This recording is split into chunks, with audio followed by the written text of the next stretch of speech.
This morning to the broadcast. We're continuing our reading and discussion of the book The Vatican Billions by Avro Manhattan. We're currently in the chapter entitled Riddle of an Enigma, the Vatican Bank.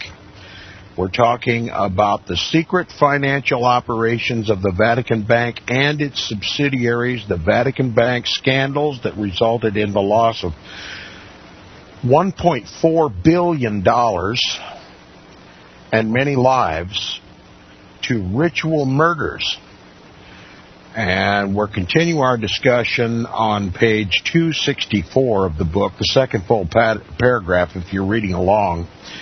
It says the IOR, that is the Vatican Bank, with its vast resources derived by the funds of at its disposal, thus could financially feed Catholic-oriented subversive movements in Africa, Latin America, the Philippines, and even Eastern Europe. Oh, let's not miss the point. The Vatican Bank was involved in subversive political movements in Africa, Latin America, the Philippines, and even Eastern Europe, speaking specifically of Poland. That's what this Vatican Bank scandals are all about, the financing of political intrigue, all for the benefit of the Roman Catholic Church, to help promote the Vatican Jesuit-led New World Order. Now, those terms are never used in this book by the author, but we know here at Inquisition Update what this is all about. Now, it says further, the advent of a Polish pope, that is Pope Wojtyła, Pope John Paul II, came from Poland, changed nothing as far as the use of Vatican finances were concerned. Why? Because Pope John Paul II was all about these political subversions, these financial operations of the Vatican Bank and its subsidiaries to foment subversive movements in Africa, Latin America, the Philippines, and even Eastern Europe, and particularly in Poland. That's why Pope Wojtyła was elected Pope, to continue this financial operation through the Vatican Bank and the Ambrosiano and these shell companies under the likes of Calvi and Sindona and Bishop Marcinkus and all of these characters, including the P2 Lodge, Freemasonry, to help finance these subversive movements. Now, the advent of a Polish pope changed nothing as far as the use of Vatican finances were concerned. The contrary was the case, since it accelerated the outward flow of the monetary reserves of the Vatican towards fostering vigorous, ideologically motivated activities. Okay? Forget about the church, forget about spiritual things. This is about promoting an ideological agenda of the Vatican.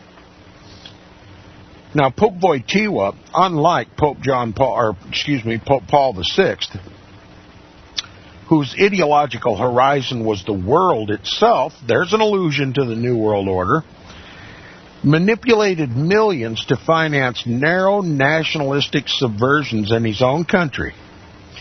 Following his pastoral visit to Poland in 1979, only a year after his election, he became the godfather of a Catholic Polish left-wing hybrid called Solidarity, disguised under the innocent banner of a trade union. Yeah, that's right. In the press, it was all touted as being a labor union, a Polish labor union. But in fact, it was one of these ideological movements of the Vatican. It was financed by the Vatican and the CIA, as we're going to see. It says in reality, it was a naked political disestablishing ploy against the Polish government. All right, Catholic workers were openly encouraged by priests, bishops, and cardinals, not only with holy water, but also with vast sums of foreign currency. and abundant CIA subsidies of millions of dollars. See why I call it Catholics in action? Here we have the CIA. It's called the Central Intelligence Administration, but it is working for the Vatican. I call it Catholics in action. And it helped finance this agenda, this Vatican agenda in Poland. And it says, large sums of money reached the revolutionary priests and workers with regularity, worthy of a multitudinal banking apparatus. The coffers of the IOR were activated in dispensing their funds eastward. Another reference to Poland. It was not a coincidence that some of its funds began to diminish at an alarming rate since 1979, the beginning of Wojtyła's godfathering of solidarity. The Calvi P2 Lodge Ambrosiano / IOR Vatican Bank Syndicate helped to siphon additional sums into certain Central American republics. So it isn't just Poland that the Vatican's interested in. It's Central America, and these machinations continued right up through the Reagan and Bush administrations under Ollie North. The CIA was busy with the political machinations of the Vatican in Central and South America. There were gun running and drug running and everything else, and Ollie North oversaw it all. So while we're talking right now specifically in 1979, this continued right on through the Bush 1 and the Ronald Reagan administration and the George H.W. Bush administration and the Clinton administration, and then we started another papal proxy war in the Middle East against the heretic Arabs, the heretic Muslims during the George W. Bush administration. So our government and the CIA is completely run by the Vatican. It's not about serving the American people. It's about conquering the world for the Pope. As outrageous as that may sound, if you're a regular listener in the Inquisition Update, you can come to no other conclusion. And these aren't my assertions. These are the assertions of the writers of the books that I read on this program. Now, the financing of Catholic subversion is often camouflaged behind the scene of missionary or charitable operations, hence their undetectability. Now, what's this author telling us? Anytime you pay money to a charity in this country, if it's run by the Roman Catholic Church, if that charity is run by the Roman Catholic Church, you may be financing some of these subversions. The papacy is going to do what it wills with that money. And if some of it happens to actually help somebody in this world, it's a miracle of God, not the intention of the Pope. It says, the financing of Catholic subversion is often camouflaged behind the screen of missionary. So if you pay money to missionary efforts or charitable operations, namely the Red Cross or any other Roman Catholic charity, that money is hard to follow, hard to trace, it's undetectable, and that's why the Vatican can skillfully use it as she sees fit. It says the IOR, the Vatican Bank, as their official agency, sponsored, approved, and distributed their monetary funds under the political inspirations of the Vatican Bank. The activities of the Ambrosiano and of the IOR with their shell companies and the cooperation of certain quote-unquote brothers, the Black Friars of the P2 Masonic Lodge, were meant to subsidize political objectives which they all had in common. Calvi, for instance, although a practicing Roman Catholic, supported left-wing publications sympathetic to Catholicism. Masons like Gelli and Carboni instead helped right-wing the right-wing junta in South America to fight Russian-oriented communism as long as they advocated Catholic-inspired socialism of the type advocated by Pope Wojtyła. So it doesn't matter, left or right, the Pope uses her power on both sides of the political Hegelian dialectic so long as it helps the papacy. Okay, let me describe something to you. Some of my listeners wish to help inform friends and family about this Vatican Jesuit-led New World Order. And I know that if they try this, they're going to be continually frustrated by the responses that they get by those who have difficulty comprehending this. Their responses are always oriented toward politics, either left or right, either democratic or conservative. And that clutters up the discussion.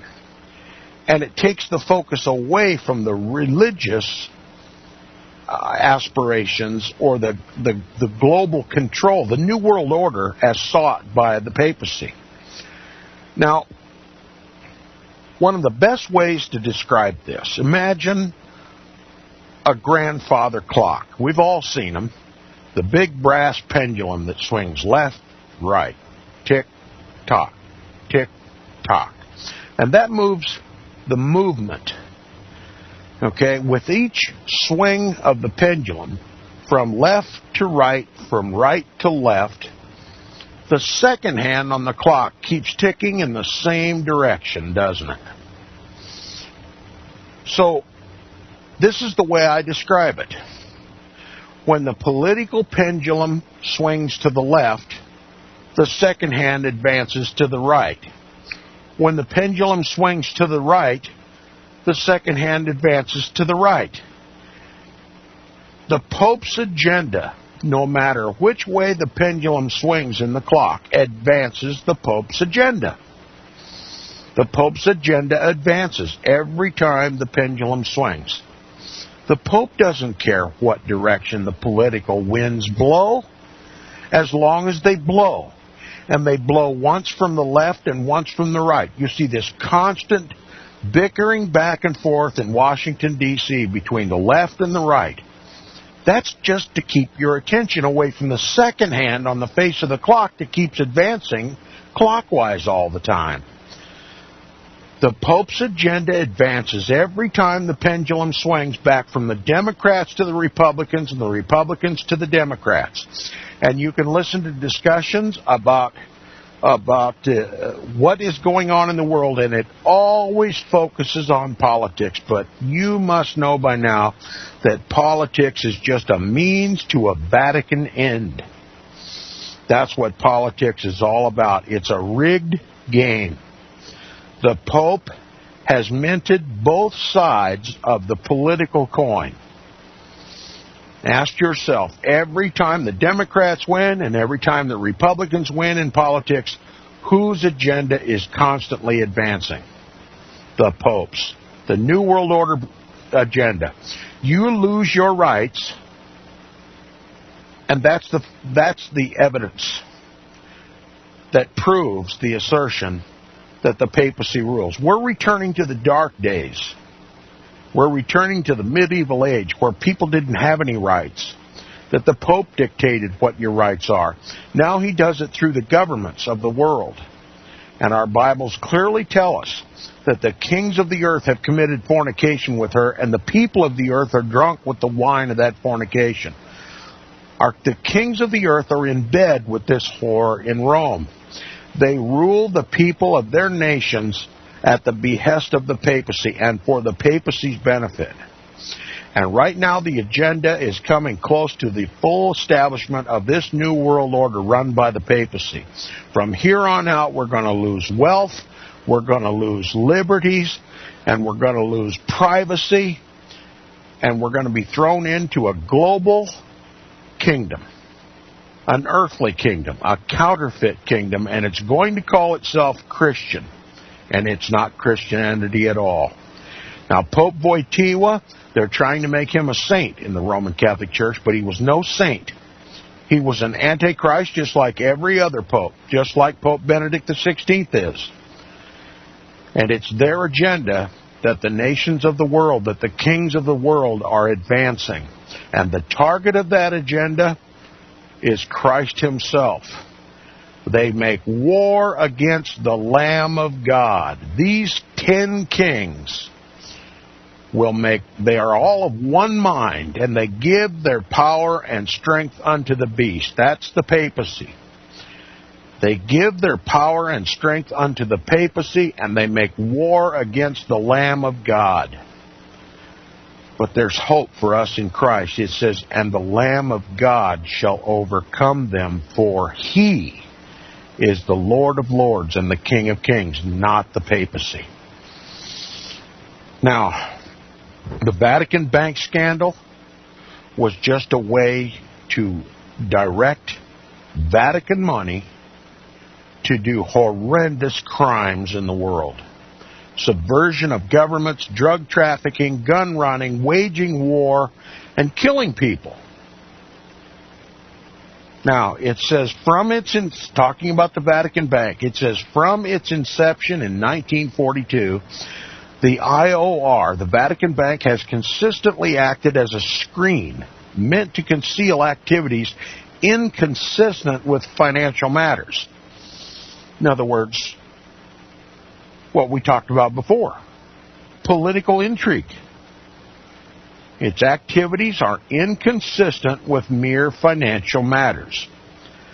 Namely, the Vatican Bank was used to bypass, that is, to cheat, the monetary legislation of the national and international community, such as the initial transference of Vatican assets to the United States by invoking equivocal bylaws or by misusing the diplomatic immunity of the Church. That's right, the Roman Catholic Church has diplomatic immunity. Its priests and prelates have diplomatic immunity to the best advantage of the Vatican Bank. The operation necessitated smooth machinery as well as powerful allies in the financial world. We talked about the insider trading and all the tips that the Vatican gets. And she's got lots of help from the financial community. No matter what way economics rises and falls in this country, the Vatican's the first to know and gets privileged information and benefits financially from every tick-tock of the financial or economic clock in this country and the world too. It says the financial world, more often than not, is motivated by political inducements. These very often are inspired by ideological or religious beliefs of the bodies they represent. The curious exertions of the Vatican with Freemasonry, as in the Sindona Calvi Marcinkus case, was by no means unique.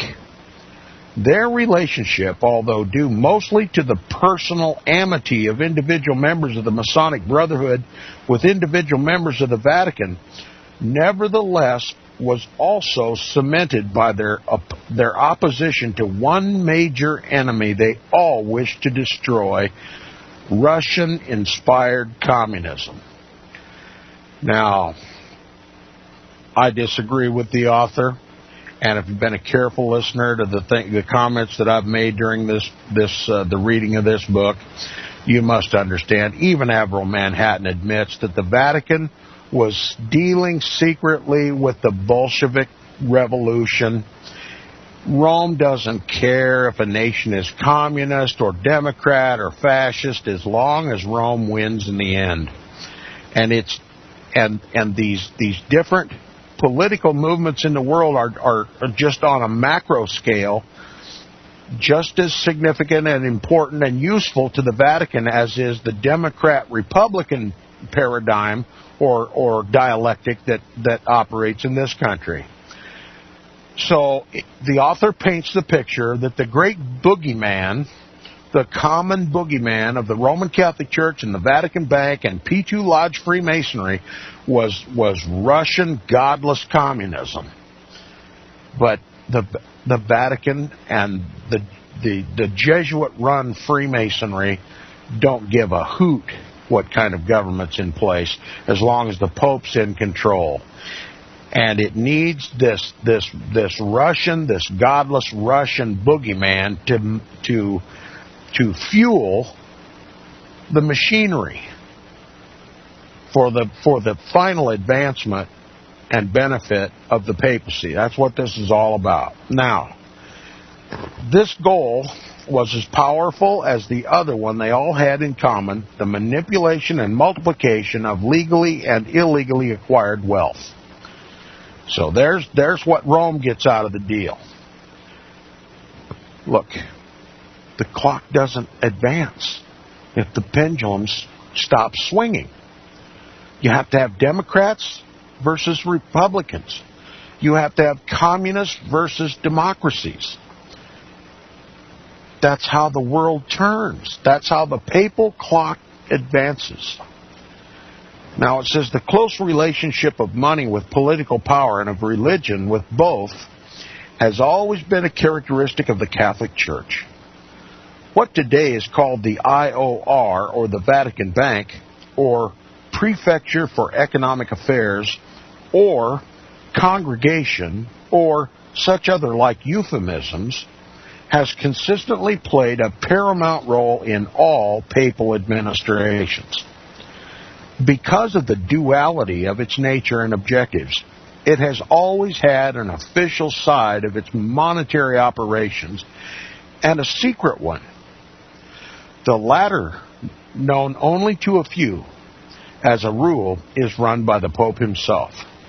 So the secret branch of the Vatican Bank, the black budget of the Vatican Bank, similar to the black budget of the CIA, is controlled by the Pope himself. And it says this dual tradition of the Vatican Bank, which originated long before the birth of the IOR during World War II, goes back to the early Middle Ages and became the traditional policy of, to mention only one notorious name, Alexander VI, the Borgia Pope. Remember, Alexander VI, one of the most diabolical popes of all time. This is admitted by Roman Catholics generally, that the Borgia Pope, Alexander VI, was the most wicked pope in Roman Catholic history. We read about him in the book entitled In the Pillory by John Bond, if you remember that book. Now he continues, Alexander VI, for all his legendary debaucheries, which we outlined when we read the book In the Pillory, was a sound administrator and believed that money could help run the church more practically than the Holy Spirit itself. So that's how the Borgia Pope, Alexander VI, ran the church. It was through money. He was not a Christian. He was an antichrist, just like all popes. And that's how he ran his antichrist church, too. We're talking about the genesis, the tradition, and the dual nature of the Vatican Bank. And we're talking about a period of time during the Middle Ages when the most wicked pope of all time, Alexander VI, was pope. And Alexander, for all his legendary debaucheries, which we've talked about voluminously on the program in the past, was a sound administrator, financial administrator, and believed that money could help run the church more practically than the Holy Spirit. The best proof of his belief was himself. He became pope simply by using money, an immense amount of it. He bribed whichever cardinal he could. He did so by giving them sackfuls of golden florins in order of their voting importance, it says. From the lowest, the Cardinal of Valence, from the lowest, the Cardinal of Venice, 95 years old, and whose vote, therefore, was worth comparatively little, to Cardinal Ascanio Forza, a potential papal candidate.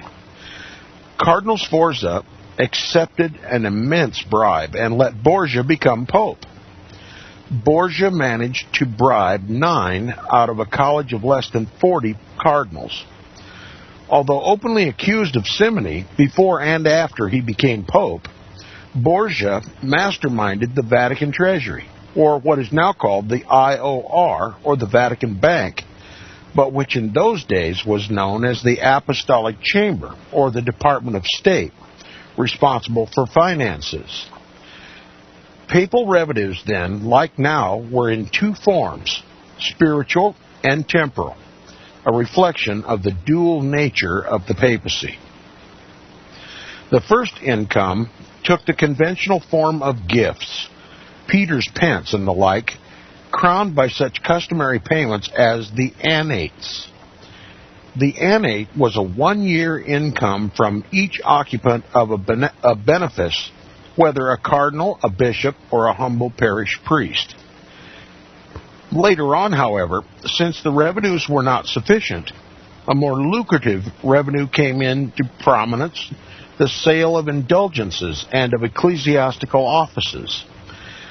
The sales increased the revenues to such an extent that a sub-department of the Apostolic Chamber, what we know now as the Vatican Bank, was created specially to deal with them. This is called the datary. The datary thus became a kind of secret section of the official Apostolic Chamber, whereas the finance of the Apostolic Chamber, what today we would call the Vatican Bank, was controlled by sundry financial officials whose task was to supervise the money investment and expenses of the church in general. The money of the datary was turned into a secret fund. This was managed directly by the Pope without any public supervision or official control. The datary precedent, in due course, became a tradition and was incorporated into the IOR ever since it was first established. In other words, the Vatican Bank, past and present, had a dual purpose. The official one, the minding of the millions deposited by Catholic institutions, and the official one, and the secretive operations which its money permitted the Vatican to conduct in fields which had little or nothing to do with financial matters. The Vatican has used its secret funds for decades. In the 50s, Pope Pius XII, Hitler's pope, if you'll recall, did so with the fostering of the Cold War, supported by Cardinal Spellman and the United States State Department headed by John Foster Dulles.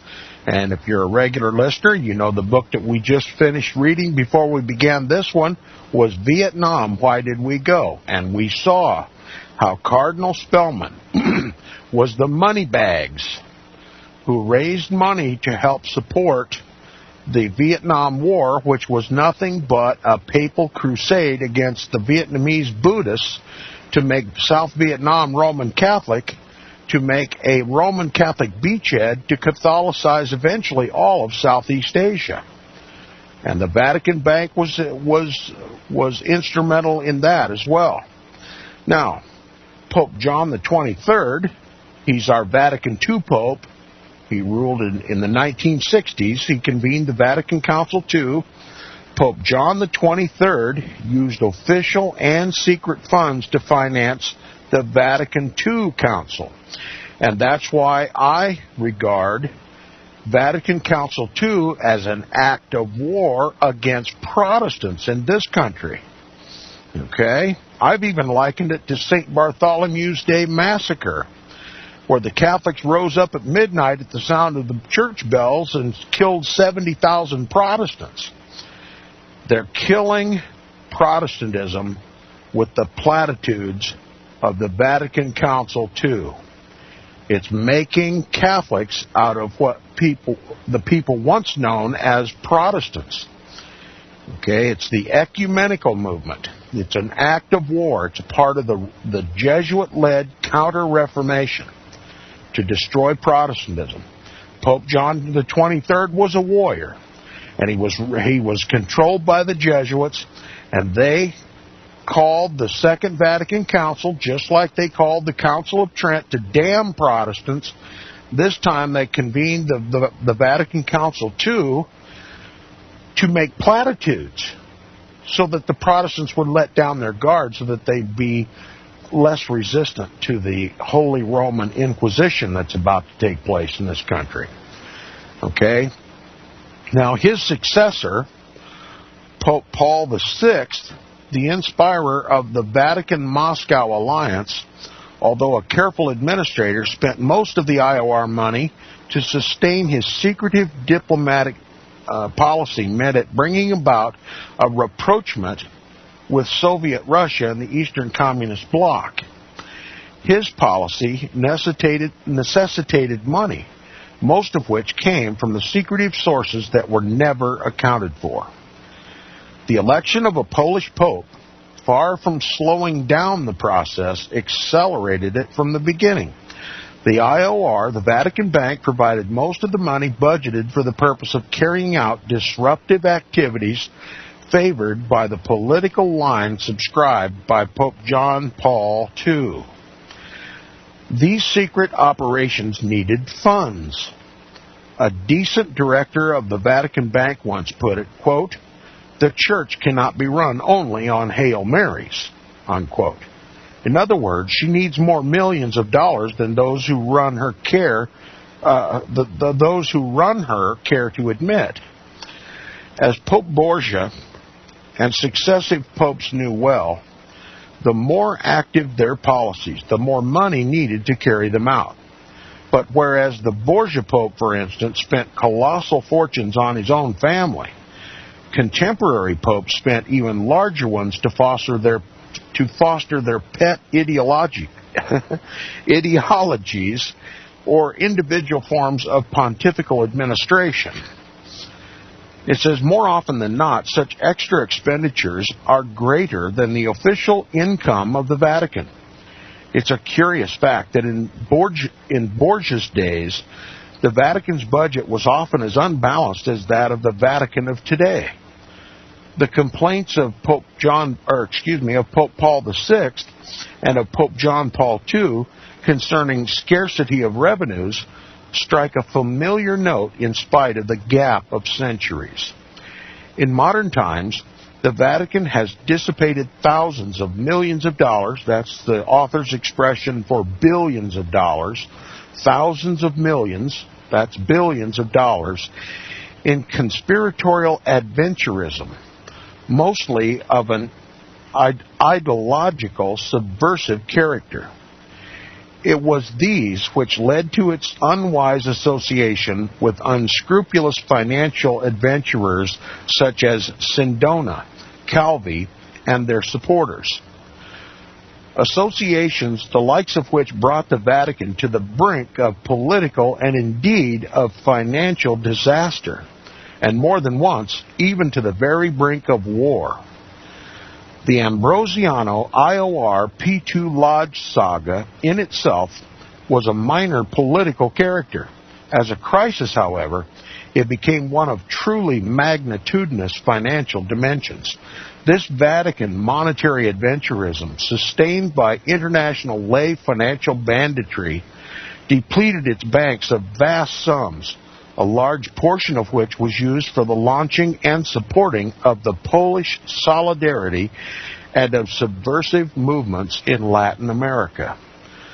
The tragically large depletion of the Vatican's funds was of such an unprecedented character that the Pope decided to take an unexpected step to replenish its emptied coffers. He invented a fictitious Holy Year. His objective? The collection of millions of dollars via the extra worldwide influx of Roman Catholic pilgrims to Rome, as we shall see presently.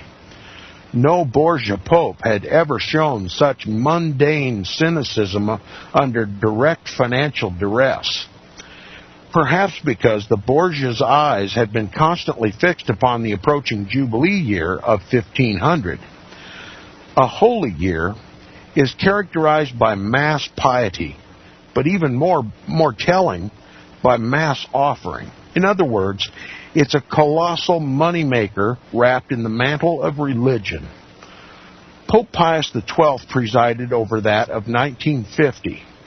Pope Paul VI over that of 1975. The next one should have been celebrated in the fatidic year of 2000. The IOR disaster willed otherwise.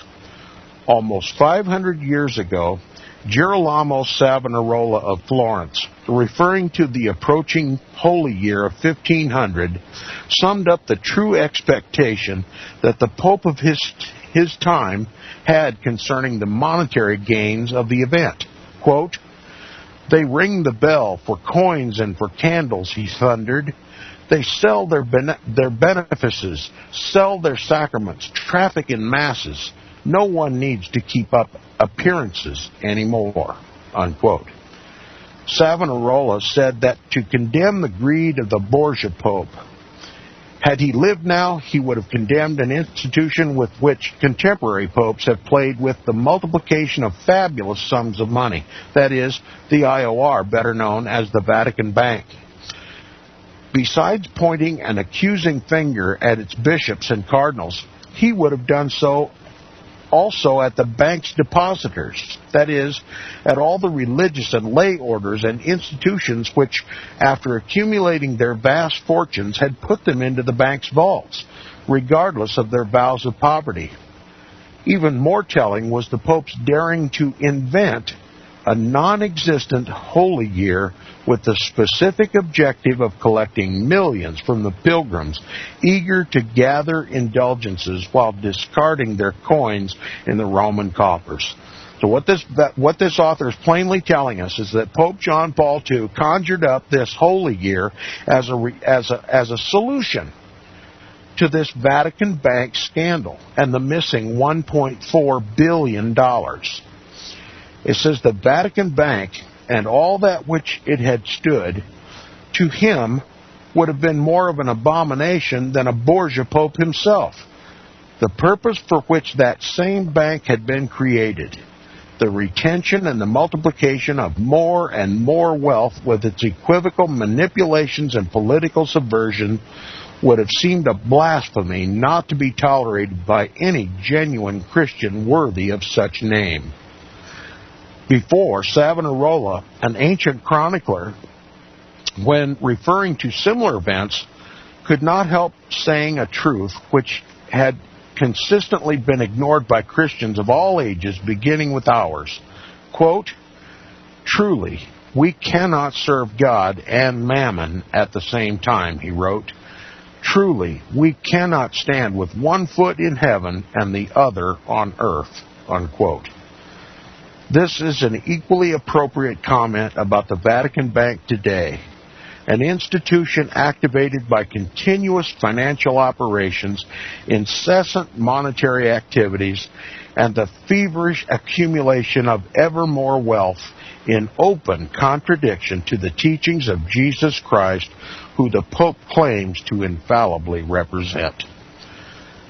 Again, the legitimate conclusion of all this is that this is not the Church of Jesus Christ. This is an antithetical church. That is, an antichrist church. Now, chapter 34. It's entitled 1983 and 84, The Unholy Year, Indulgences, Cash, and Pope Idolatry. The sudden proclamation of Easter 1983 to Easter 1984 as an extraordinary holy year stunned everybody, from the Papal Vicar General and sundry Vatican congregations to the Sacred College of Cardinals on the last of their 4-day meetings to discuss the IOR's finances. There were two exceptions. Pope John Paul II, who had suddenly discovered its sacredness, and the Shopkeeper Association of Rome. Both expected to treble the $300 million earned during the previous Jubilee of 1975. Indeed, perhaps to quadruple it. Although none of the cardinals had ever even had a hint of it, They guessed at once its true objective: the collection of as much money as possible within the shortest time possible and with the least effort possible to replenish the coffers of the IOR, the Vatican Bank, of Vatican City, and of the Church, in that order. Rome's communist mayor called an emergency session. Quote, "Our city's not prepared to deal with the enormous number of visitors at such a short notice," he commented. "The oncoming influx of between 10 and 15 million pilgrims will add to our already unmanageable difficulties," he then added, referring to the debt-ridden Roman Council, overburdened with the payment of more than $800,000 a day in interest alone on recent bank loans. Many judged the promulgation of one of the most cynical exercises and abuses of piety for mercenary objectives ever undertaken in recent times. Catholics in general, although surprised, passively accepted the explanation that 1983 had been earmarked to commemorate the 1950th anniversary of the death of Jesus Christ. Many theologians, however, regarded the date with deep suspicion. Prominent biblical scholars scoffed that the 1950th anniversary of the crucifixion was not 1983, as Pope Wojtyła had announced, but Good Friday, 1986. Those in the know acknowledged the unpalatable truth that the Jubilee had been a brilliant, even if a most unscrupulous, excuse to recoup the money lost by the Vatican during the 1982 debacle, a brazen effort to replace the missing millions with those it helped to collect during the extraordinary Holy Year. Nobody had overlooked the fact that the announcement had come on the same day when the Pope had said that he was willing to repay some of the Ambrosiano IOR missing millions. Also, shortly before that, Italy's Treasury Ministry had sent to the Vatican another threatening reminder that the IOR still owed the shareholders of the Ambrosiano more than $1,000 million. That's $1 billion not yet paid. The discreet but relentless pressure of the 200 world banks involved in the IOR's debit-credit imbroglio, although in the background, was no less effective. A global boycott, now listen to this, a global boycott by the international banking community could have had a most disastrous result upon any future activities of the Catholic Church in general, and with the Vatican financial activities of tomorrow in particular. Had there not been a resolution of the Vatican Bank scandal, it had the potential to destroy the Roman Catholic Church in the world. The 200 banks had clearly put the blame on the Vatican, had clearly put the responsibility for $1.4 billion upon the Vatican Bank. Rome would have had difficulty doing business anywhere in the world, at least for a time. Now, a vigorous mobilization of the Catholic world, therefore, had become not only a useful ploy to meet the double pressure, but a most urgent necessity. When, as a result of it all, therefore, Pope Wojtyła announced the unexpected Holy Year without any warning, indeed without bothering even to consult Rome's civil authorities, the communist mayor, Ugo Viteri, exploded unamusedly by saying that this is no time for jokes.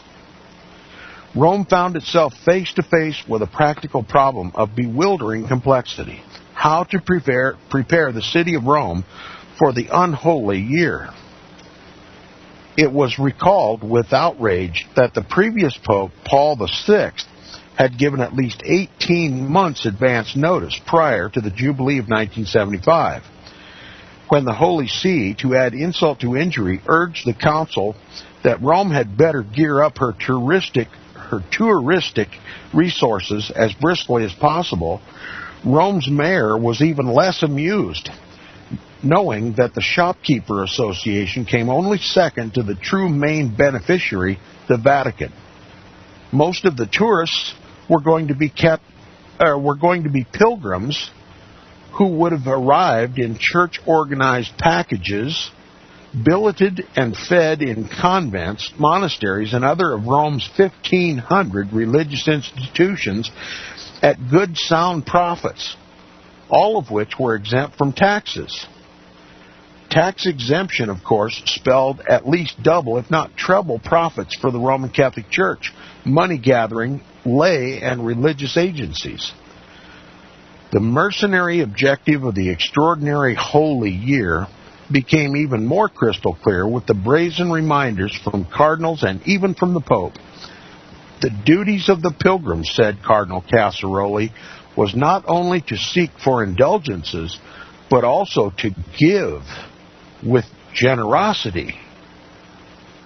When he opened the meeting of the College of Cardinals to debate the Ambrosiano IOR collapse, Pope Wojtyła wrote a letter reminding Catholics that the basic sources of the Holy See's finances were the offerings by the world's believers.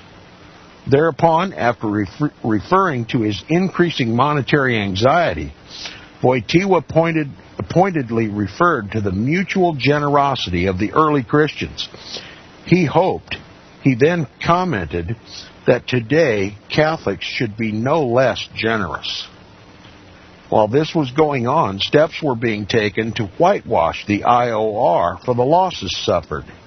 Cardinal Kroll of Philadelphia, member of the Papal Commission of 15 cardinals who had discussed the IOR's finances and debts, very secretly and allegedly a member of the inner Polish mafia at the Vatican, declared that Bishop Marcinkus had been virtually cleared of all suggestions of financial impropriety. The Vatican Bank also had been absolved of any blame, he commented. The fault had been that of the Ambrosiano. Another additional but significant disclosure of Kroll's was that the Vatican Bank had been used by the Ambrosiano operators to finance dubious quote-unquote schemes in Latin America. What he meant by the word operators was never clarified. The facts, however, were there for all to see. Most of the Ambrosiano's operators had been good practicing Roman Catholics and good practicing Freemasons, supported by an international outlandish sprinkling of cosmopolitan mafiosi dealing with arms traffic and drug rings. Also, financial quote-unquote filaments of sundry intelligence apparati had been at work with them, and thus, even if tangentially, with the IOR. There had been activities not only in Latin America, but also in Eastern Europe, in the Pope's own country, communist Poland. Kind of sounds like they were catching on, doesn't it? The Vatican was in deep trouble. And the only way for the Vatican to get out of that trouble was to cover that $1.4 billion. And it took a Polish Pope to declare a holy year to bilk once again the Catholics of the world to pay her unholy debts.